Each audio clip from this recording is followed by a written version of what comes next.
एक दफ़ा का जिक्र है कि एक छोटे से गांव में एक नन्ही सी चिड़िया रहती थी जिसका नाम गाल था। गाल कोई आम चिड़िया नहीं थी। इसके पास जादुई ताकतें थीं।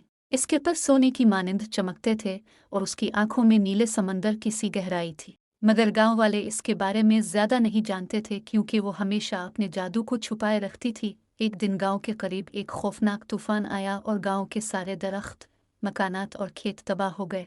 लोग परेशान हो गए कि अब वो कहाँ जाएंगे और क्या करेंगे। गाल ने ये सब देखा तो इसका दिल गांव वालों की मदद के लिए तड़प उठा। उसने अपने दिल में अज़्म किया कि वो अपने जादू को इस्तेमाल करके गांव वालों की मदद करेगी। गाल ने आसमान की तरफ परवाज की और अपनी जादुई ताकतों का इस्तेमाल करते हुए अपने पंखों को फड़फड़ाया। जैसे ही इसने अपने पैरों को हरकत दी, आसमान पर अंधेरी बादल छूट गए और सूरज की किरणें जमीन पर पड़ने लगी। जमीन में एक खास तवानाई दौड़ने लगी और चंद लम्हों में गांव का सारा नुकसान ठीक हो गया। दरख्त दोबारा हरे भरे हो गए, मकानात दोबारा खड़े हो गए और खेतों में सब्जा अलिफाग आया। गांव के लोगों ने जब ये मौजज़ा देखा तो वो हैरान हो गए।